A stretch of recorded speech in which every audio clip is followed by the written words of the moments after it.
The next witness will be Detective Duncan. All right.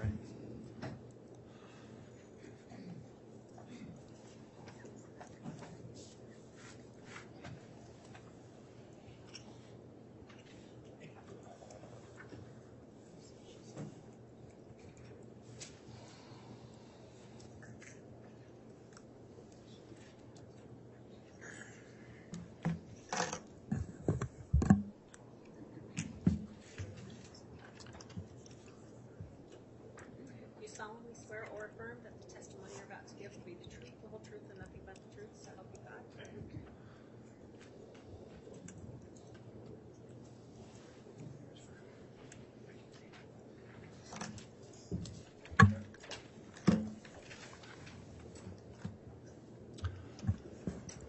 All right, before we get started with the examination, just briefly, when you're answering questions, please use verbal responses, yes or no, instead of gestures. Please try to avoid speaking at the same time as any attorney questioning you so we keep our record clear. And then I do want to inquire on the exclusionary rule we have here because we are broadcasting this to other viewing locations. Detective Duncan, have you been viewing any of this trial testimony since the trial started in the case? I have not. All right. Have you reviewed any of that trial testimony on any media outlets or other places that have shown that online somewhere? I have not. Okay. Thank you for that. With that in mind, Ms. Blake, you can commence. Thank you, Your Honor. Would you please state your name and spell your last name? Good morning. My name is Nathan, or afternoon. My name is Nathan Duncan. Last name is spelled D-U-N-C-A-N. Where are you currently employed? So I'm currently employed with the Chandler Police Department in Arizona. How long have you been employed with them? I was hired by Chandler Police Department in June of 2000, and I've been employed with them ever since. So going on 23 years. What is your current title and or position? So I'm currently assigned for the last going on 9 years or 8 years with the robbery homicide unit. And is your title detective? Yes, it is. Do you have any specialized training in order to be a law enforcement officer? So in Arizona, to start our law enforcement career, we attend an academy. In my case, I attended the Arizona Law Enforcement Academy in Phoenix. It was approximately 4 months. And then afterwards, you attend a post-academy with the department where you're trained by a training officer. Every year, we undergo advanced officer training where we learn about case law. We do defensive tactics. We do firearms training. More specifically, as a detective for the last 19 years, I do take and attend different conferences and attend different trainings, both in-state and out-of-state, on the prospective area of interest.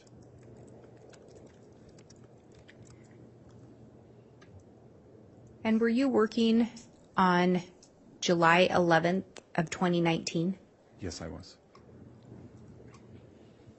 Do you recall responding to a report of gunshots? I did respond to a report of a shooting that occurred at 5531 South Four Peaks Place in Chandler. South what? Four Peaks Place. And you indicated that you responded to a call. What type of call was that? So the call came out as a shooting call, and the reporting party was an Alex Cox, who had indicated that he had shot his brother-in-law. And was that call made to 911? Yes, it was. Do you know the approximate time the call was placed? I believe it was roughly around 9:30 in the morning. And with your organization, or with your office, do they keep CAD notes? We do. And with the CAD notes, will that have the originating call information on those? Yes, it would.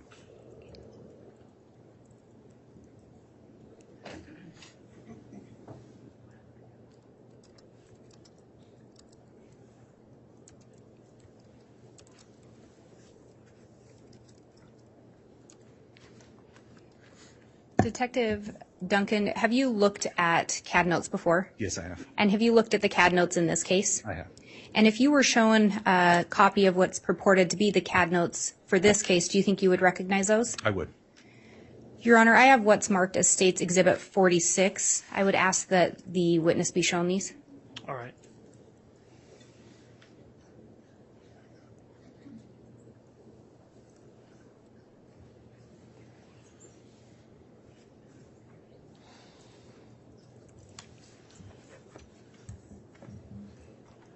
Thank you. All right. If you'll give me a moment also, counsel, I don't believe I have a bench courtesy copy of that.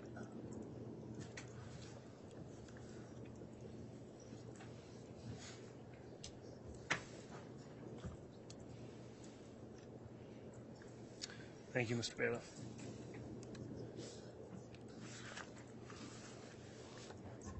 And do you recognize those? I do. This would be a copy of a hard copy of the CAD notes for this particular case. And do you see the originating time of the 911 call? Yeah, the originating time, the call times received at 8:36 hours and dispatched at 8:37 hours. And did you respond out? 8:37. Did you respond out initially?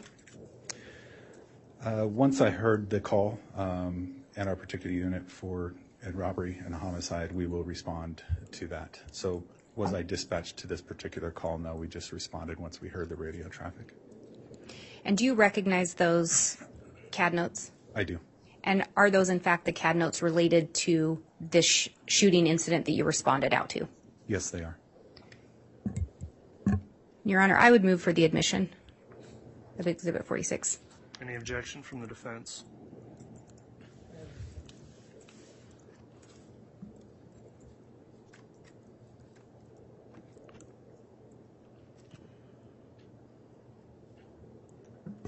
Your Honor, we would ask for some clarification on whether or not this is part of the 404B evidence that the court has previously ruled upon. Let me have a brief sidebar with counsel, if I may.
All right, ladies and gentlemen of the jury, there's a kind of a technical legal issue that's come up at this point. I'm going to take a brief break just to my chambers to review something quickly.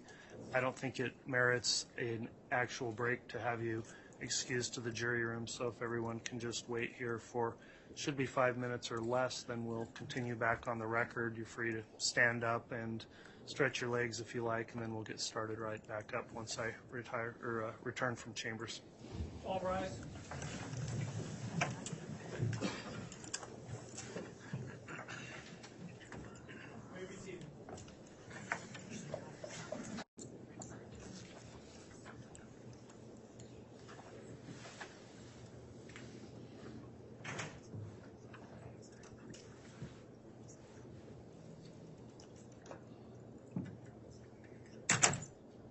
Thank you. Please be seated.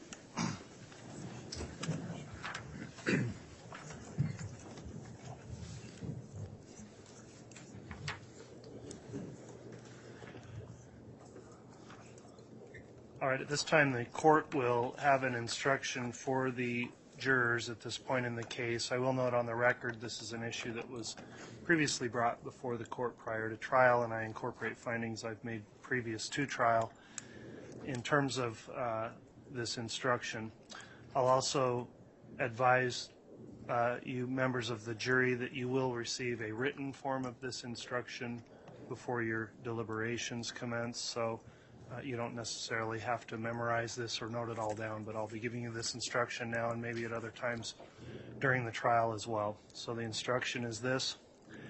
Ladies and gentlemen, during the course of this trial, evidence will be introduced for purpose of showing that the defendant committed acts other than that for which the defendant is on trial. Such evidence, if believed, is not to be considered by you to prove the defendant's character or that the defendant has a disposition to commit crimes.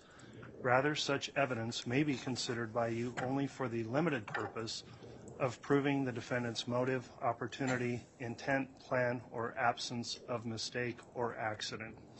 So that's the instruction that's provided. And with that, Ms. Blake, you can continue with your direct examination. Thank you, Your Honor. And Your Honor, I think we'd left off with the introduction of the exhibit. I'm not sure if defense had an objection. All right, Exhibit 46 has been offered. Is there an objection from the defense? No, Your Honor, with that instruction, we have no objection. All right, thank you, Mr. Thomas. So Exhibit 46 is admitted. Thank you, Your Honor. I next have what is marked State's Exhibit 29B. I would indicate this is a business record certification of Apple Custodian of Records. It's my understanding this has previously been stipulated to by counsel, and it deals directly with a iCloud account belonging to the defendant.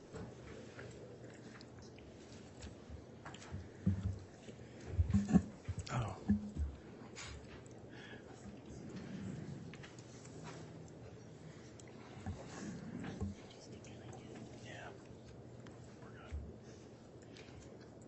I would move for the admission of those records.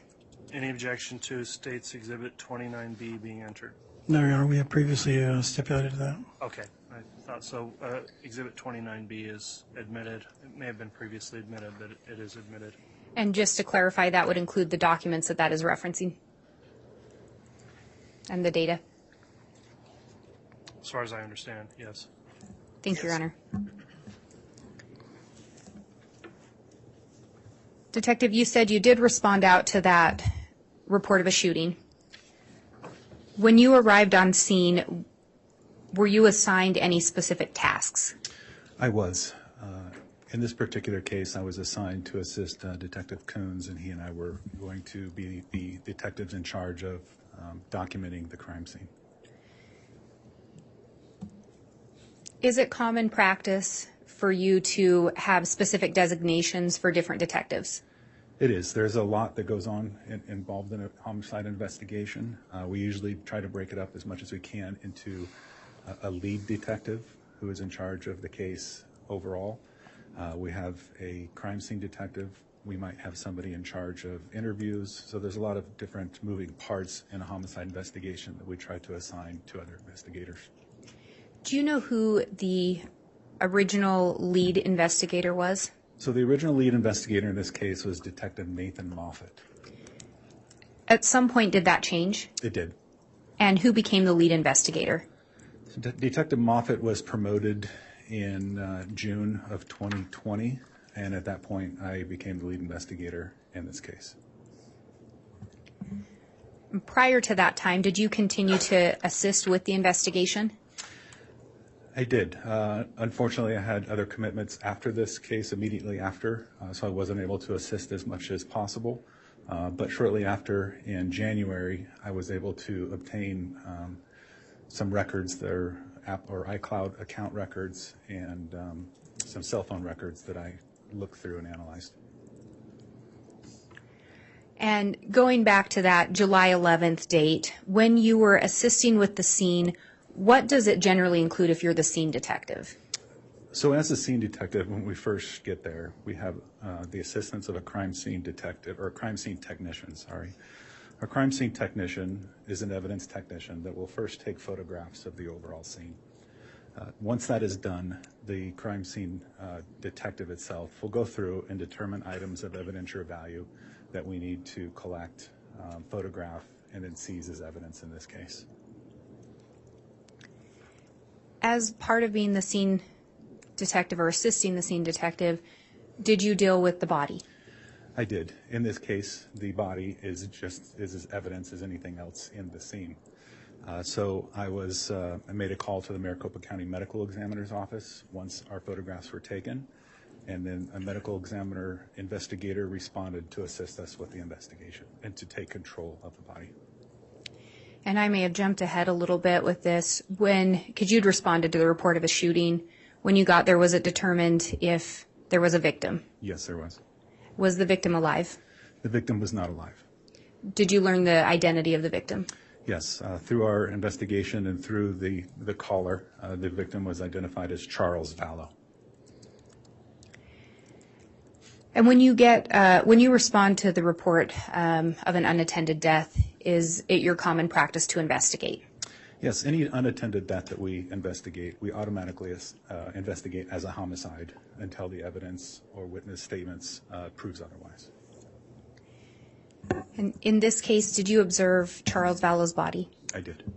What observations did you make? So upon entering the residence, there is a large living room area. In this living room, it was a wood flooring, planked flooring. There was no furniture in this room. There were mirrors along the north side of the room, the west side of the room, and I believe the east side or south side of the room, which was odd. Charles was laying what we refer to as in the supine position or on his back on the west side of this particular living room. His head was to the north and his feet were to the south. When I had observed him first, his shirt had been cut away from his body to expose his chest. There was medical equipment on his chest that were used to confirm death. And his arms were to his side and his feet were stretched out to the south. Did you make any observations as to injuries or visible injuries to his body? I did. Charles had a wound consistent with a gunshot wound to the lower left quadrant of his abdomen, and that was the only wound at the time that was visible. He did have some bleeding in the webbing of his left hand, but other than that, there was not much other blood present. As a detective, or even before becoming a detective, have you responded out to other shooting deaths? Yes, I have. Have you ever responded out to another shooting death with so little blood? I have not. Normally in shooting cases, you will see much more blood than I observed in this case. We also look for blood spatter, or trails that would indicate any kind of movement of the deceased after they were shot. And I did not notice any of that present.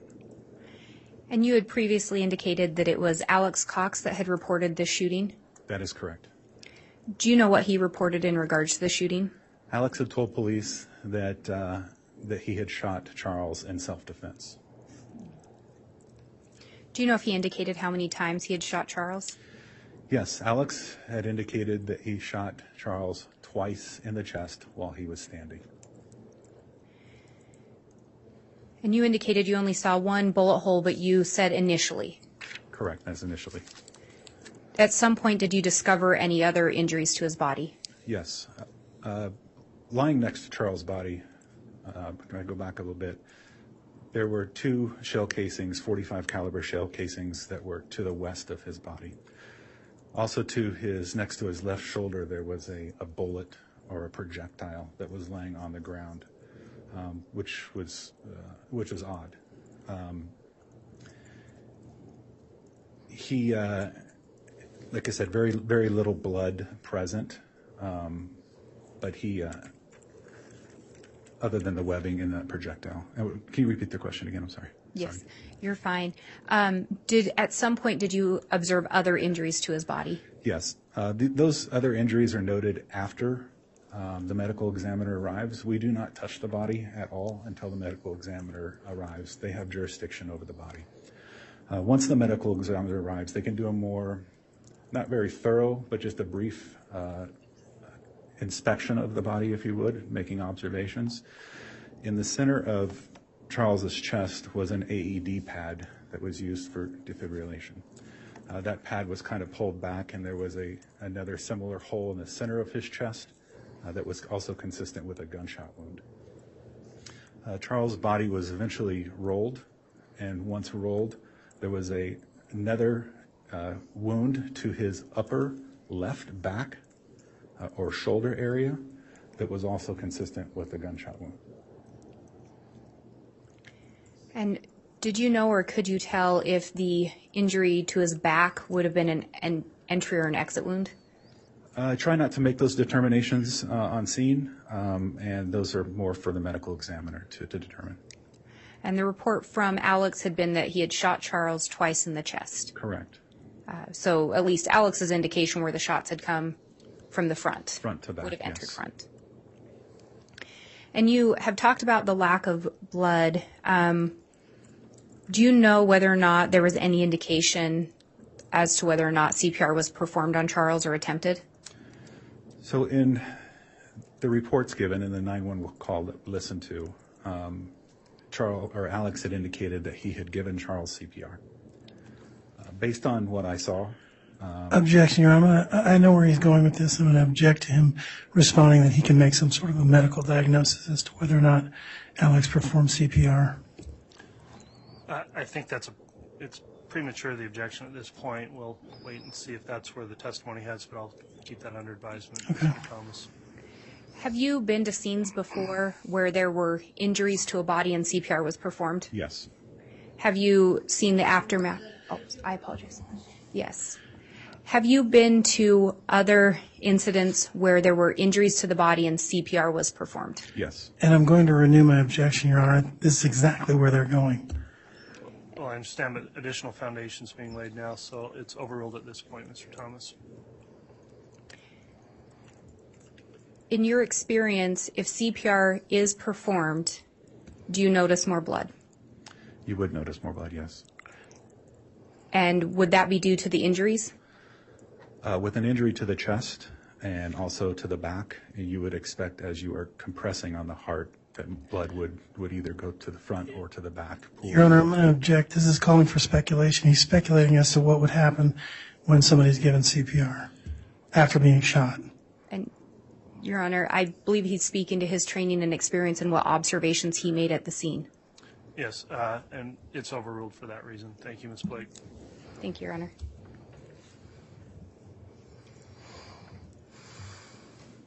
And I'll note, of course, you can cross-examine on the point, Mr. Thomas. Thank you. With regard to Charles' body, did you notice the amount of blood you would have expected to see had CPR been performed? I did not.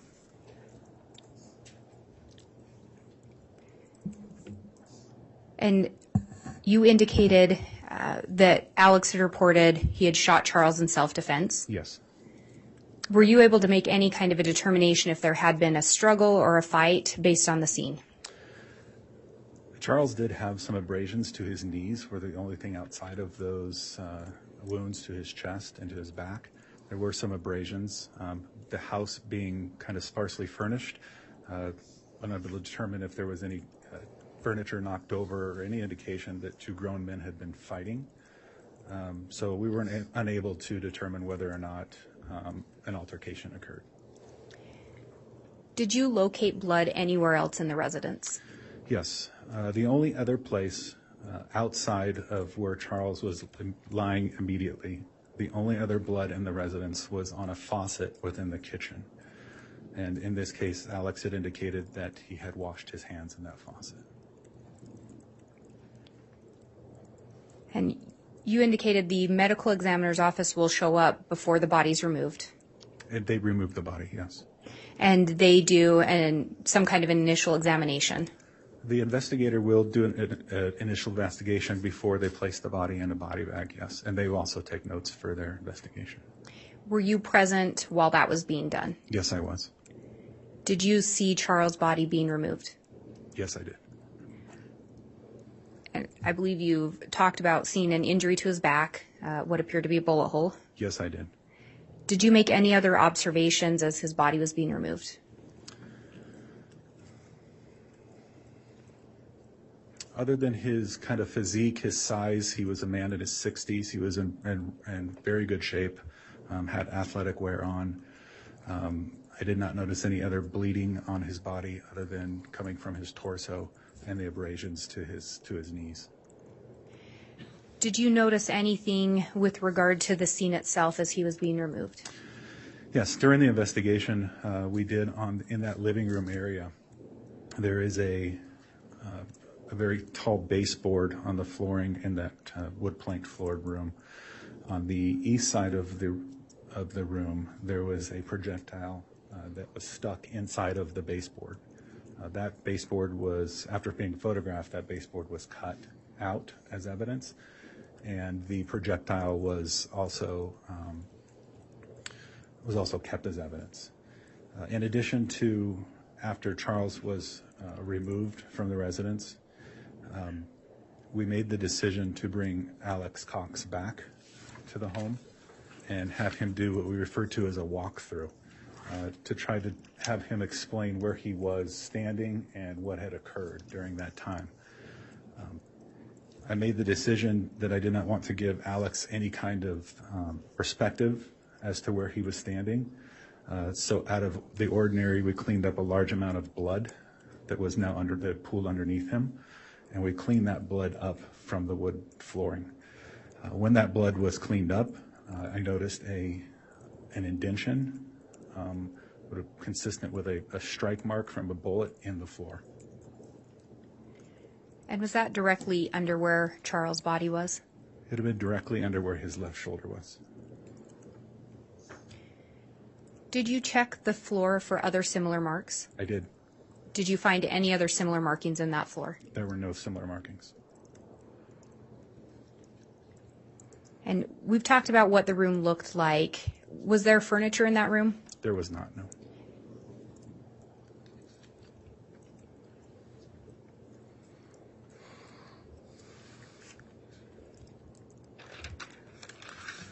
Were you able to form any opinion as to where Charles would have been located when the second shot was fired? Yes. And what was your opinion? In my opinion, based on the trajectory of the shot from the lower abdomen and the wound to the upper left shoulder and the consistency with the wound, Charles would have been laying on the ground when that second shot was fired.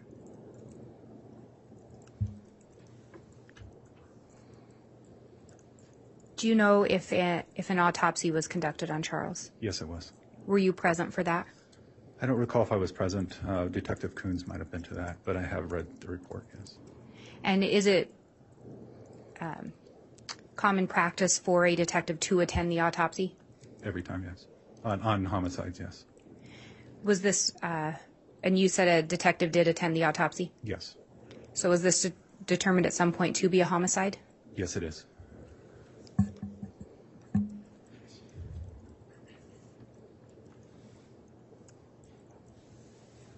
If a shooting is done in self-defense, does your agency indicate that's a homicide? Yes, it is.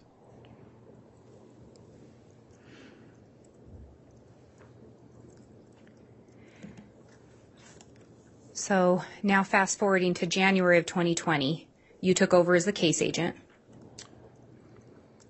June of 2020, but January I started to review records, yes. I apologize, yes. So January you start to review the records. So I'm going to fast forward you to January. You're still not the main detective on this, but you started helping a lot more again. Yes, I did. And you'd indicated that you had looked at some electronic records. I did. Do you recall specifically some of the records that you looked at? Yes. The first series of records that I looked at were a phone extraction from Charles Vallow's phone. The second would have been an iCloud account called Lori for Style, which was linked back to Lori Vallow. Did you look at any additional iCloud accounts? With the discovery of reviewing the Lori for Style iCloud, an additional iCloud was noted that went by the name of Lolly Time. And did you look at any iCloud accounts attached to Charles? Yes, we also looked at Charles's iCloud account. We looked at Charles's Gmail account. We looked at phone records. So there's a lot of electronic data that was looked at during that time. Did you review the extractions from those devices I did. and link to those accounts? Yes. Just one moment.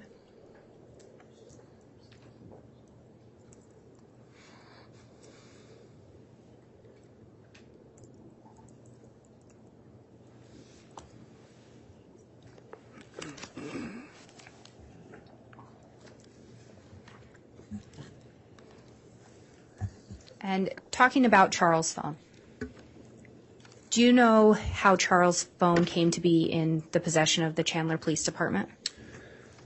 Yes, we had learned that Charles' phone was the catalyst for an argument between Lori and Charles on July 11th.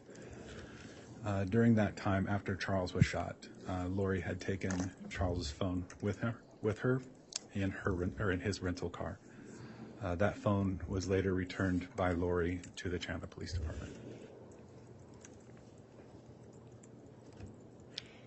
Was an extraction done on Charles' phone? Yes, it was. And did you review that extraction? Yes, I did.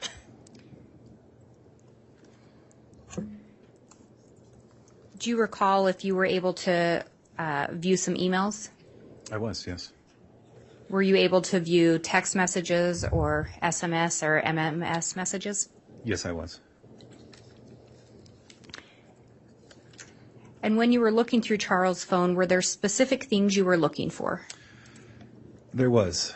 In the weeks to months following the death of Charles Vallow, there was some information that came forward that Charles was possibly killed because he was a dark spirit, a zombie, there was some infidelity, some accusations of infidelity.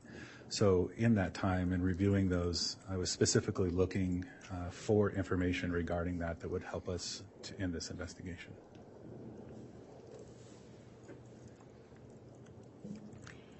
Did you find some information that you felt was helpful? I did. Did you find some information that drew your attention? Yes, Did you document that information in a report? I did. And have you reviewed a PowerPoint that documents some of that information? Yes, I have. And the PowerPoint that you reviewed, is that a true and accurate representation of some of the items that you saw on Charles' phone? Yes, it is. Your Honor, I have what's marked as State's Exhibit 49. Defense and the court hopefully have their copies. If I could have the witness shown this. You can have that provided to the witness at this point.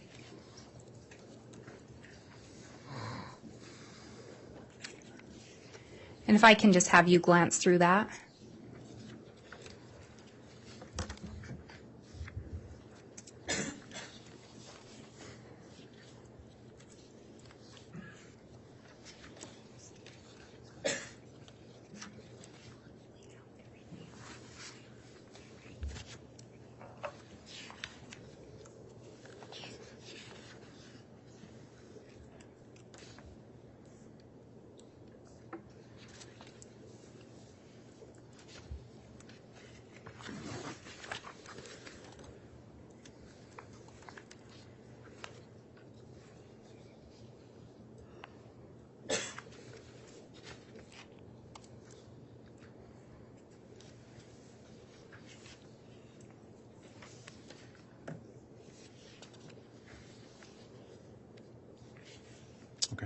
And does that appear to be an accurate representation of the PowerPoint that you looked at? Yes, it is. And does that appear to be accurate to what you had documented in your report? Yes.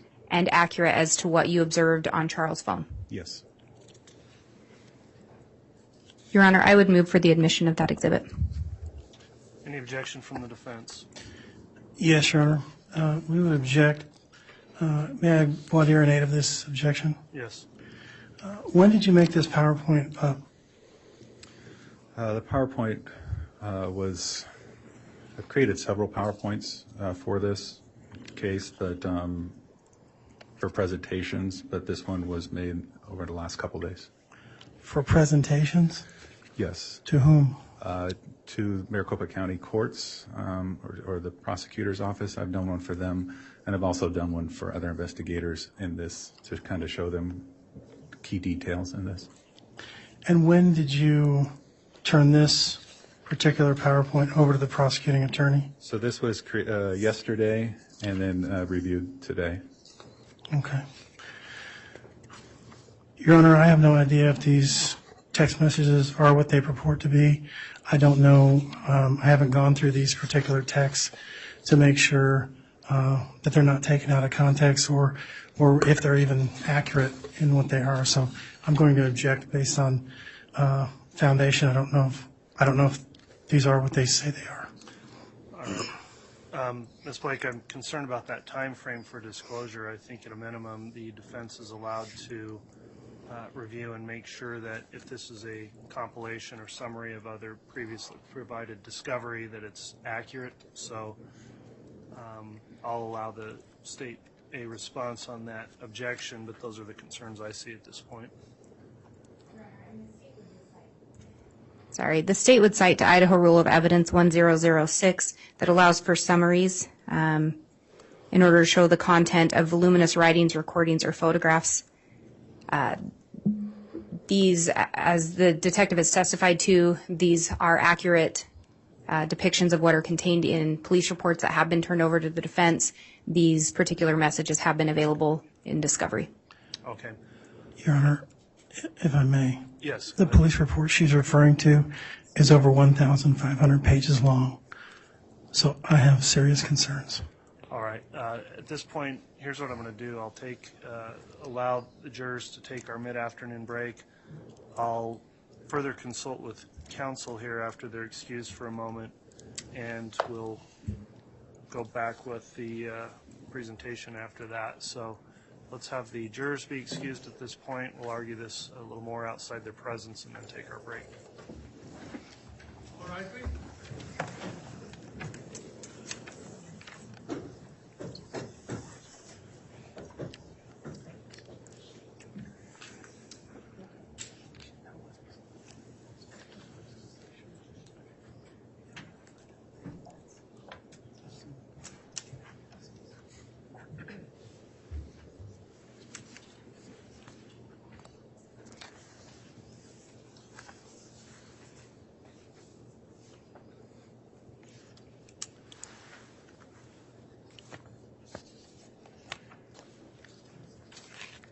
Thank you. Please be seated.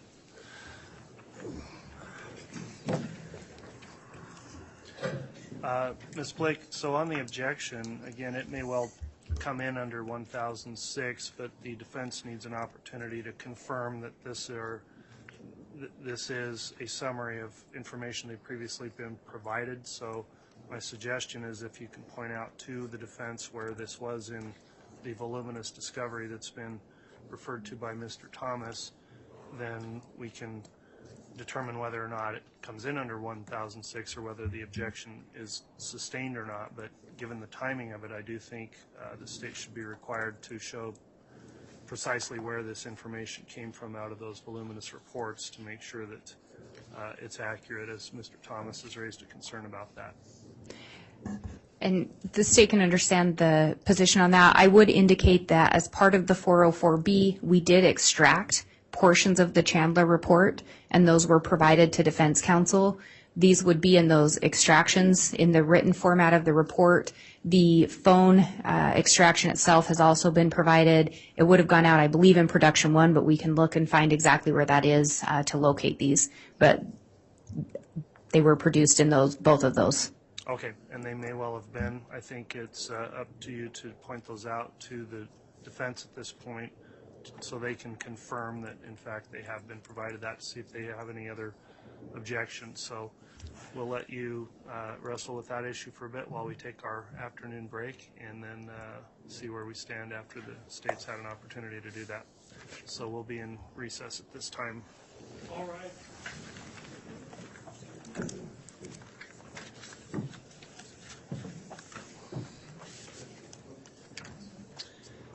I think I'm going to have to get an update from council about how long that may or may not take. So if things go according to plan, we'll say 20 minutes.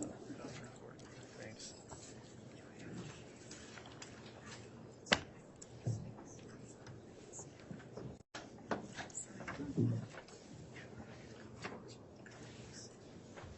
Thank you. Please be seated.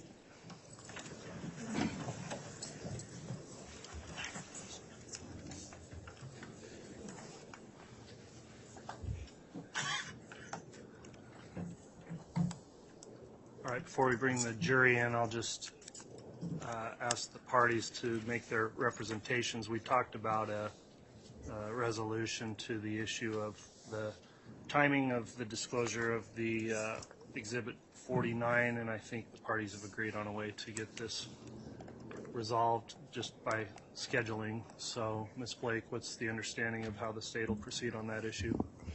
Yes, Your Honor. I believe the parties have reached an agreement with regard to the evidence that the state was asking to have admitted. At this juncture, the state has agreed to move on with some additional questioning that deals with different materials, and the parties have agreed to take the night and come back and begin with that sometime tomorrow, depending on the rulings of the court.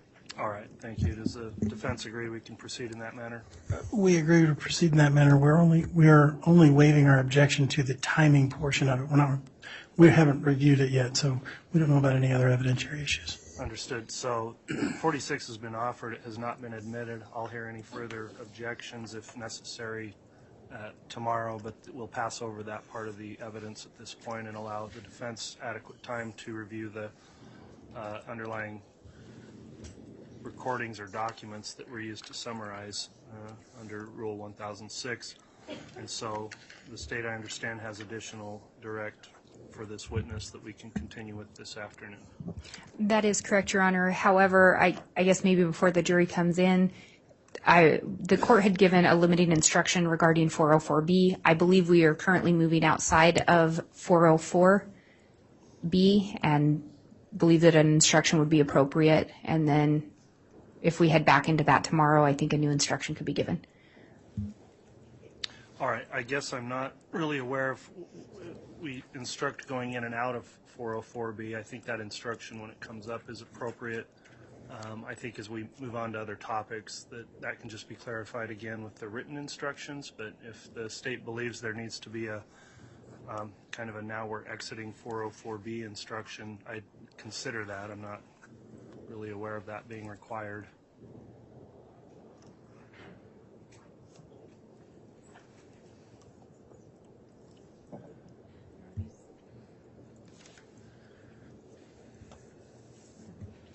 If it helps, counsel, I think that during closings you can distinguish what was 404B, what was not, and that needs to be limited for sure with a instruction they'd be provided with. And I think the state would agree that it could be done with the jury instruction. However, if the court would be willing, we do believe that an instruction given the specific type of evidence that the state is next going to be trying to admit, that it may be beneficial so that there isn't any confusion amongst the jurors that it could only be considered for limited purpose. These particular, one document has been stipulated to, or one exhibit is my understanding. The other one comes from an iCloud account linked directly to the defendant, and so we do not believe that it falls within that 404. It does not deal specifically with the subject matter that we 404B'd. All right, Mr. Thomas, do you have any position on that request for a further instruction? Your Honor, we believe that anything coming from Arizona is 404B because it would deal with whatever happened in Arizona. All right. At this point, I'm going to not give any further instruction on 404B for purposes of continuing with this witness, and we'll take that up if we need to and get clearly outside of the scope. But at this point, where this does all relate to Arizona matters and the acts for which the defendant is not charged here in this trial, I do think it's appropriate that the instruction's just been given, and then that can be explained further in argument or further instruction if necessary. And, Your Honor, I guess if I may briefly. Go ahead. The state's only concern is just that, the defense taking the stance that anything coming from Arizona is automatically 404B. That dealt with specific actions, and I think the court indicated that. Specifically, during a prior 404B hearing, we talked about the shooting of Charles Vallow being the 404B. The evidence that the state is going to be attempting to introduce is a completely unrelated to Arizona document. It was simply located. This is one of the detectives who reviewed that through an iCloud account, which has already been stipulated that the contents of that iCloud account would come in. It in no way references or deals specifically with just the Arizona case or just the attempt or the shooting of Charles Vallow. All right. Well, at this point, I think it is probably premature for me to determine that I would give the instruction until we get to that point. If it's clear that the evidence coming in is outside of the scope of 404B, then I'll reconsider providing some sort of instruction to the jurors. I just don't think I can do that at this point without knowing for sure what the evidence is until it's being offered. So I'll keep that matter under advisement, and I may give some form of instruction with that request if it's clear that we've moved outside of the scope of this 404B evidence that's been allowed in the case. Thank you, Your Honor. All right. Thank you. With that, then, we can go ahead and have the jurors brought back in.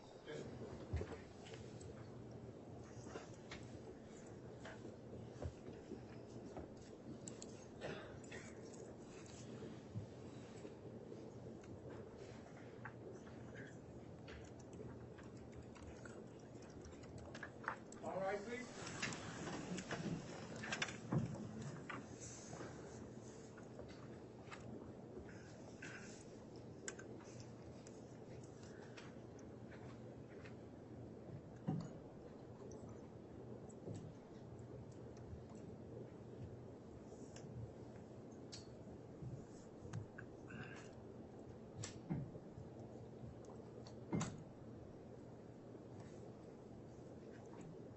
Jury's up as accounted for, Your Honor.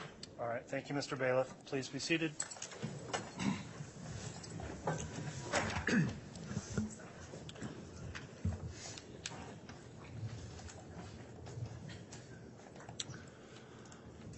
Okay, we are back on the record. I'll remind the witness that you're still under oath. There was an exhibit that was offered. We've not yet ruled on that, and I understand the state will be moving on to another topic at this point of inquiry. Is that correct, Ms. Blake? That is correct, Your Honor. The state would intend to move forward and revisit the other matter tomorrow. Very well. Thank you, Ms. Blake. You can continue then with remaining direct examination. Thank you, Your Honor. Detective Duncan, as part of your investigation, at some point were you contacted about looking into a call placed to a mortuary? I was. Do you recall who reached out to you to request that you do that? I believe that was Agent Wright with the FBI. Did you in fact follow up on that request? I did. Were you able to get in touch with the mortuary? Yes, it says Valley of the Sun Mortuary in Chandler, Arizona. Did you request a copy of a call that was placed to them? Yes, I did. What was the specific call that you were interested in? So there was a call that was placed in reviewing phone records for a phone number linked to Chad Daybell. A phone call was placed from a phone linked to him to the cemetery. And it was requested for me to go to that location or contact someone from that location and get the recordings of the phone call if there were any. And were you aware if there was an answering service that also was attached to that call? Yes, there is first an answering service recording, and then afterwards somebody from the mortuary does call back. And had you heard the name Chad Daybell before? Yes, I have. When When you began going through all the records, Were you still investigating the homicide of Charles Vallow? Yes, I was. In your agency, is there a distinction between homicide committed in self-defense, like a justifiable homicide, versus just a homicide? We basically treat both the same, whether it's self-defense or not. Either if it is self-defense or not self-defense, either case would get submitted to the Maricopa County Prosecutor's Office for review. And when you were reviewing these records in January, were you aware of any other pending investigations that were reported to be related? Yes, I was. And what were those? So after the murder of Charles Vallow and the months following, we were aware that JJ and Tylee were not seen. So in examining these records, we were looking for any possible whereabouts of JJ and Tylee. We were also looking for any kind of information regarding a attempted homicide of Tammy Daybell. We're looking for records for attempted homicide of Brandon Boudreau in Gilbert, Arizona, and other crimes through there we were aware of during that time in January.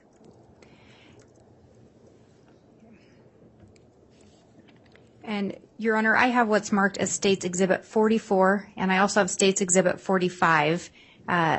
These are the recordings of the mortuary call and the call center that were referenced. It's my understanding that counsel would stipulate to the admission of those. All right. Does the defense object to the admission of Exhibit 44?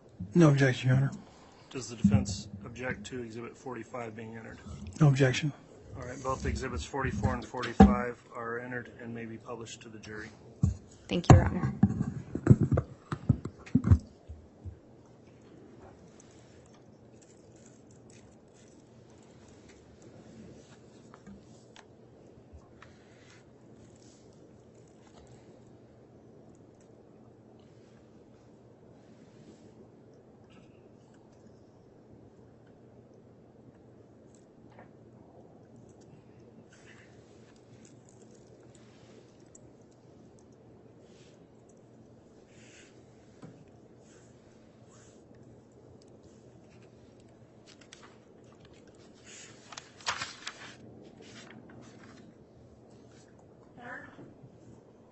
Right answer. You know home? Hello, my name is Sarah. I'm assisting on the third call. How can I help you today? We just had a death in the family, and we really don't want anything but a cremation and then to send the cremains to a family in Louisiana. Just a simple, nothing other than a cremation and sending him to his family for a service in Louisiana. So is there any way to know a ballpark price on that? Yes, and I'm sorry for your loss. Thank you. Let me transfer you over to the director who can assist you with the pricing. What is your name, please? It is Chad Daybell. How do you spell the last name, please? Dabal, Daybell. How are you related to the person who passed? I'm his nephew. And then also, this is for the Valley of the Suns in Chandler, correct? Yes. Thank you. Yes, he lives there in Chandler. I live in Iowa, so I'm just trying to help out. Oh, okay, thank you. Yes, what is your uncle's name for reference, please? He is John Daybell. His last name? Well, Dabal. The same. John. Uh-huh. Does he have a middle name? Myron. M-Y-R-O-N? Yeah. And Chad, what is your phone number in case we get disconnected? Yeah. This number, 515, I don't actually know my own number. Let me look real quick. Thank you. Mm-hmm.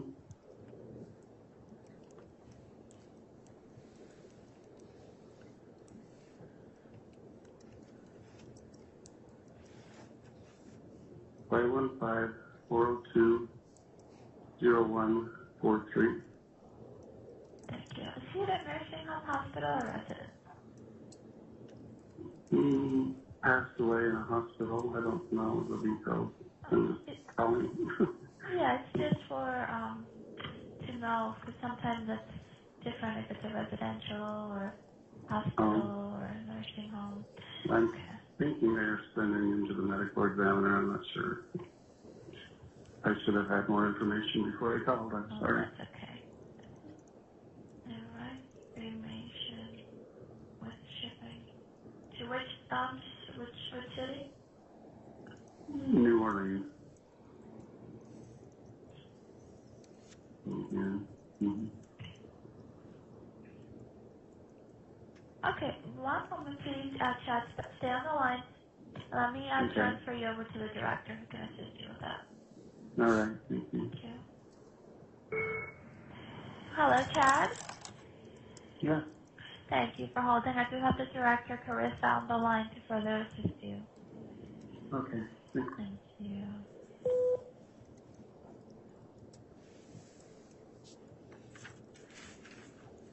Your Honor, and I believe the court indicated, but may the state publish State's Exhibit 45? Yes, you may. Thank you.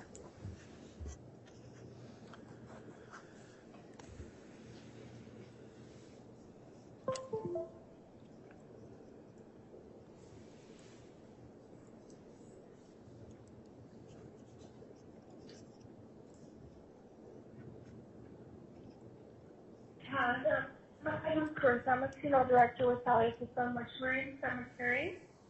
I understand that your uncle passed away. Yes. And I'm just starting the process for the family. He didn't have many relatives. I'm his nephew. I live in Iowa. But what they Sorry to want to hear do that. it's sad to see him go. Yeah, I think he's going to the medical examiner. I don't know all the details, but what the family basically wants is just to have him cremated there in Chandler and then have his cremains shipped to New Orleans. And we'll deal with the service later. So just trying to get a ballpark price. Okay. So for a cremation, we are able to do our cremation for $1,695. Now, what that's going to include is the transportation into our care, the transportation to and from our crematory, our basic professional fees, as well as our crematory fee. Now, there's going to be a couple other charges there for you. So we are going to have death certificates, which are 20 away a piece with a processing fee.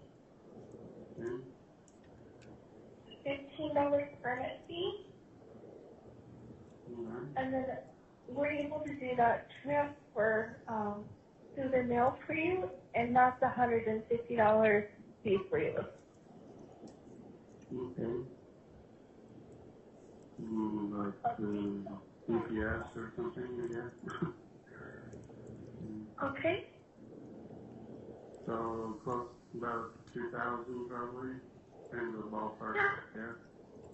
Close to that. Okay. Well, that helps me a lot. I'm going to call one or two others, but I'll get back to you if we come that direction. Thank you so much. You're welcome. If you need anything else, give me a call. Okay. Thank you. All right. Thank you. Bye-bye. Bye. Hi.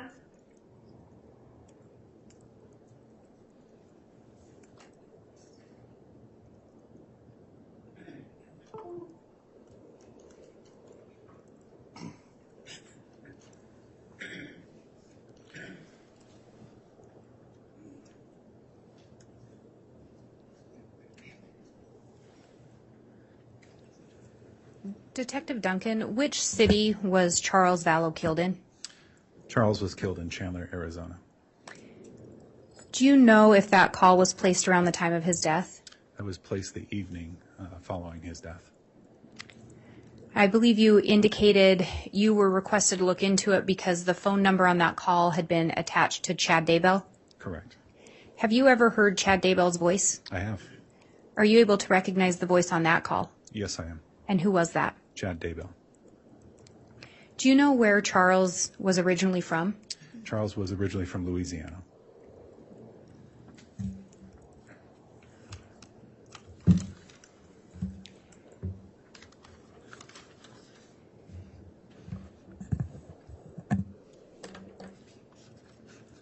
In your review of the Lori for Styles, do you recall coming across a recording of a blessing?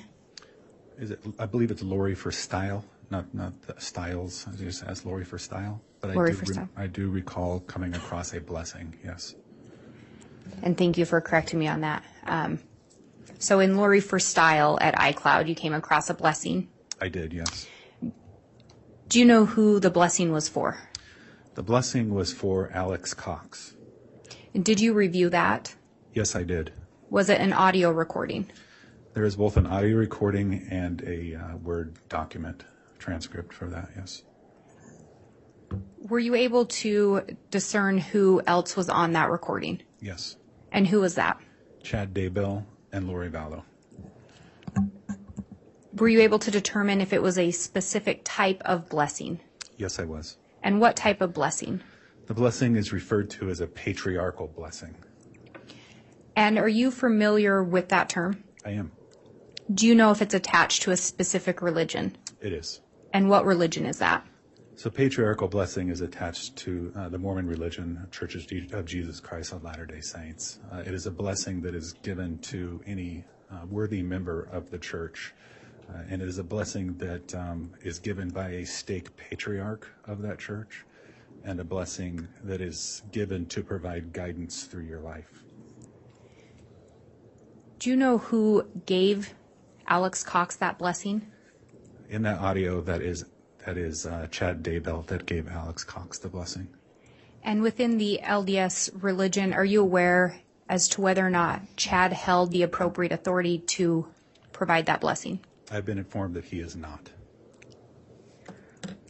And Your Honor, I have what's been marked as State's Exhibit 50. It is the audio recording recovered from Lori for Style iCloud account. That is those documents and the data have been stipulated to through the business record, is my understanding. And what's the exhibit number? It is exhibit number 50. And you're moving to admit that? I would be moving for admission. Is there any objection?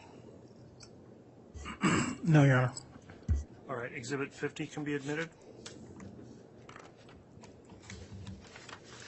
And Your Honor, I would ask to publish it to the jury.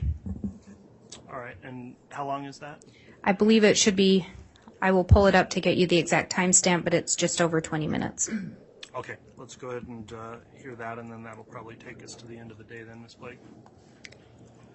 Actually, it's shorter than I had remembered. It is 15 minutes and 42 seconds. Okay, thank you for that information. You may publish this to the jury. Chad Daybell, it is November 24th, 2019, Sunday afternoon, 5:15 p.m. We're going to give Alex Lamar Cox a patriarchal blessing.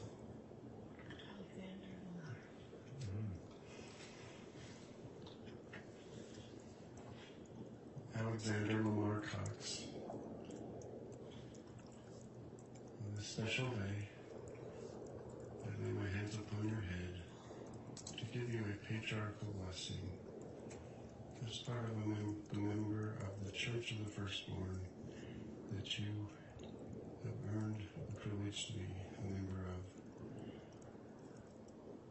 I do so by the power of the Melchizedek priesthood which I hold, and in the name of Jesus Christ, our Savior, who has authorized this blessing, and is grateful that you are receiving it as you move forward in your life.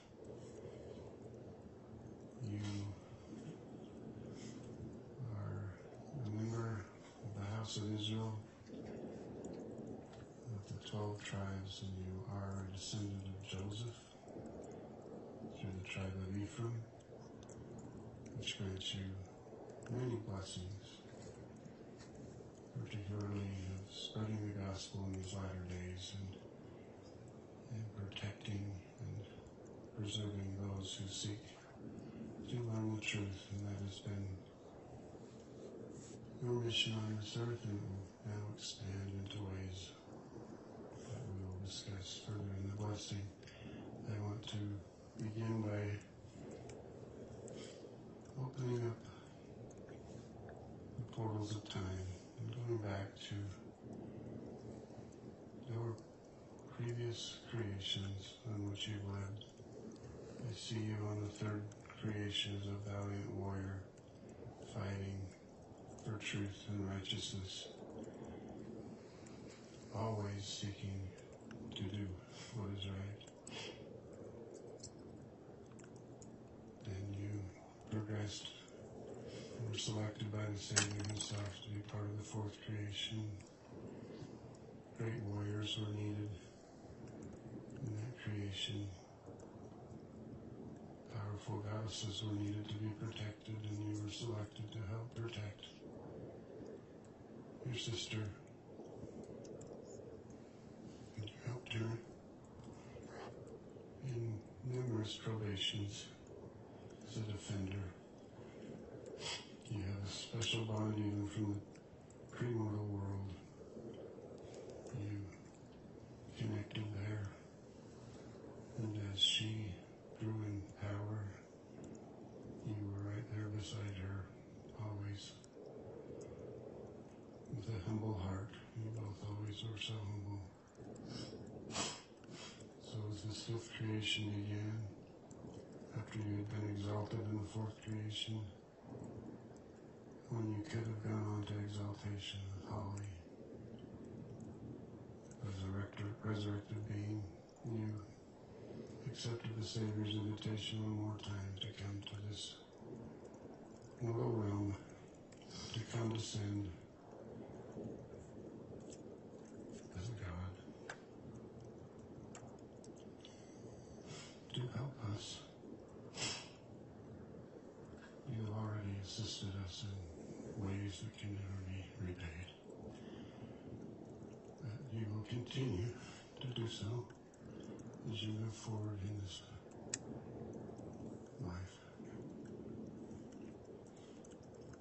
You were born into a family that needed you desperately, with a set of parents who spoke of the gospel with their mouths, yet did not live it. And once again, you were reunited with a sister who needed you to survive such an environment. In no way was it a reflection on either one of you that you lived in that home. You were put there to help each other persevere. But the lessons you had to learn in your youth have now made you both strong, powerful servants of the Lord that would not have occurred in a traditional LDS home. You had to go to great depths to achieve tremendous heights. And the fruits of those trials are beginning to be demonstrated. You were granted to be a member of the Church of Jesus Christ of Latter-day Saints, and it was a strength to you. You learned about your Savior and grew closer to Him, and rekindled in some ways the connections you've always had with Him. And through adulthood, you've refined yourself. And I just want you to know that at this time the Savior is saying it to me, well done. Thy soul is cleansed. All is well. And now you'll begin into your terrestrial phase of this existence, that you'll be a powerful servant. I bless you with that knowledge that you will now move forward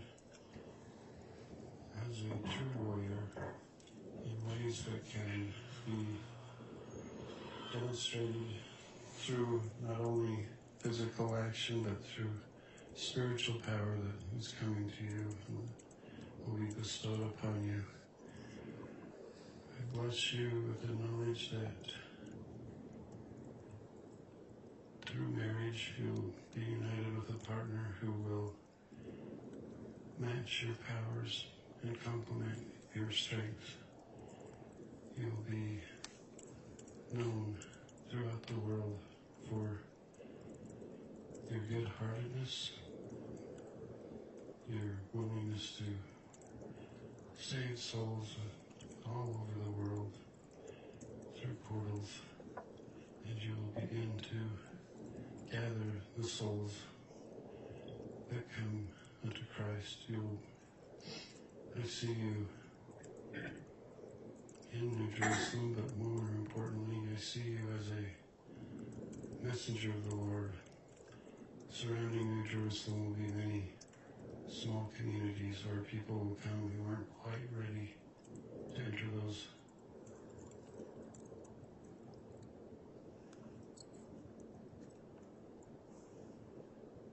missions will be to go among the people and testify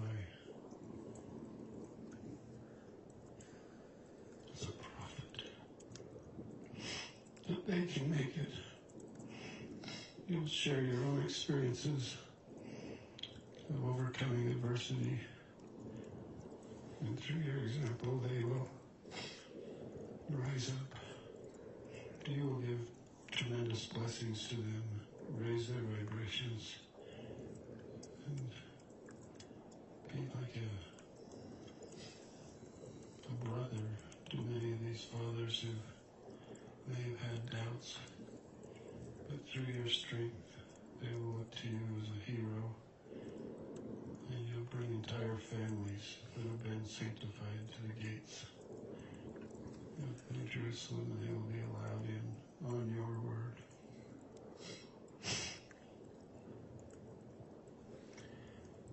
For me, it's one of the many wonderful experiences you'll have. I see you doing that often, but then based on assignments, you might go further into the world. Always serving, always a missionary. And with your companion, you'll communicate with Mother Earth herself. You will know where to be before natural disasters happen. You can be on location to protect key leaders, church leaders, and to preserve who should survive. Little children, I see you gathering up little children in your arms, saving them from floodwaters. Just having a collage of moments that await you in this life, rescuing the pure and innocent, leading them to safety. Dozens of instances, and you will be looked upon as an angel on earth. You will literally glow for those who are allowed to see you, and those mortals who aren't allowed to see that will know through the Spirit of the great power you possess.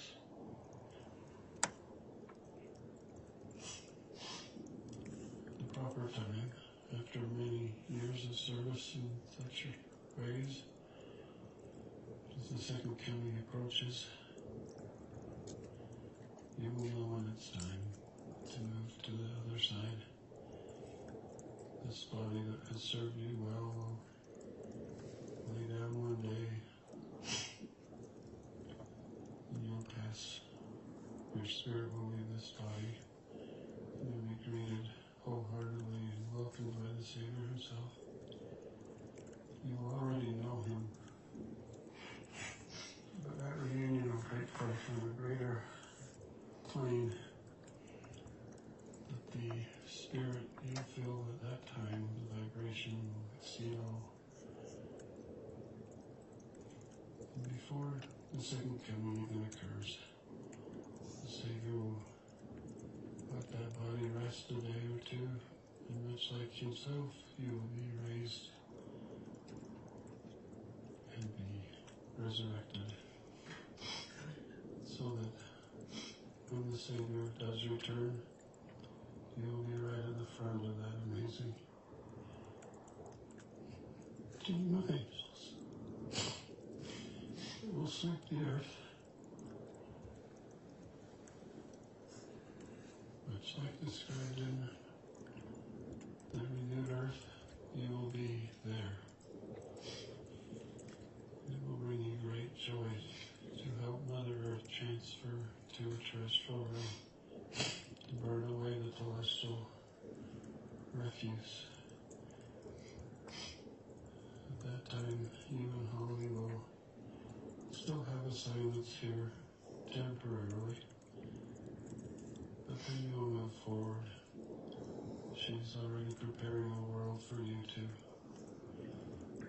and you will be able to be an eternal family with eternal children on that earth.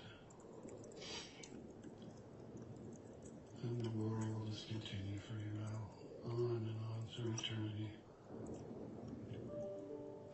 So we bless you at this time with strength, power, and dominion over the callings you will receive, and that you are part of a very special team of people that are moving towards translation and transfiguration, and that the Lord will be with you at all times.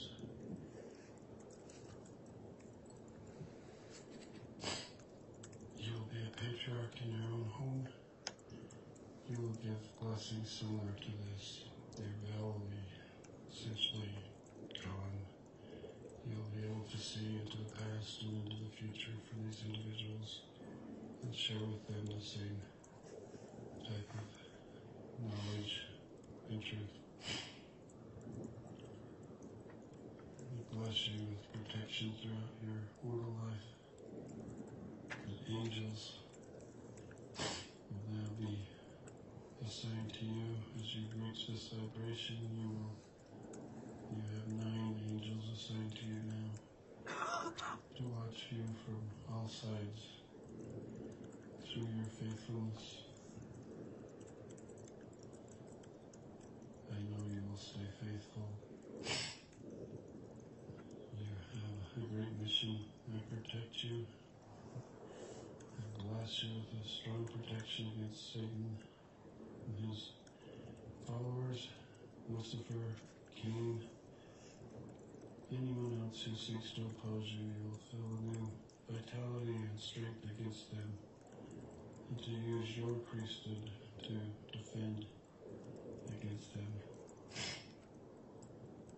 I close this patriarchal blessing by assuring you that you will rise to an eternal glory, and that you will have an eternal family, and that your exaltation is assured through your faithfulness. In the name of Jesus Christ, amen.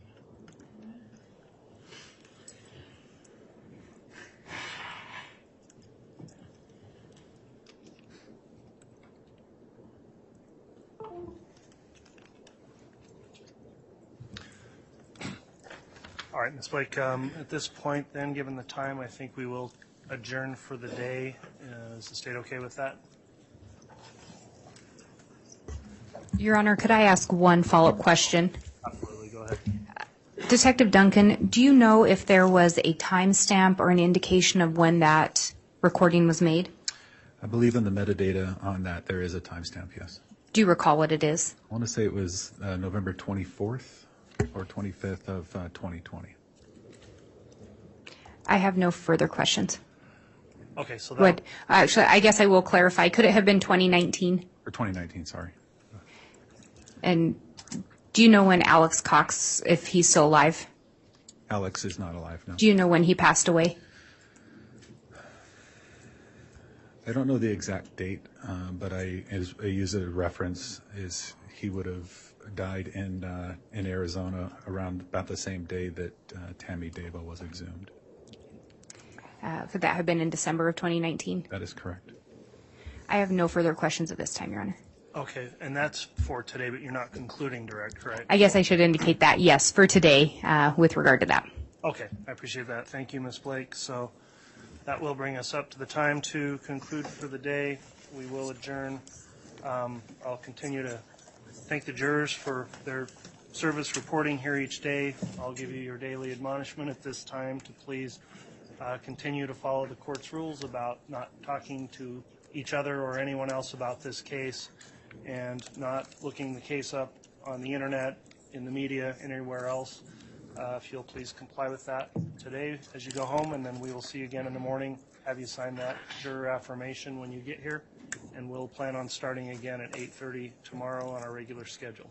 So with that, we'll be adjourned for the day. All right, please.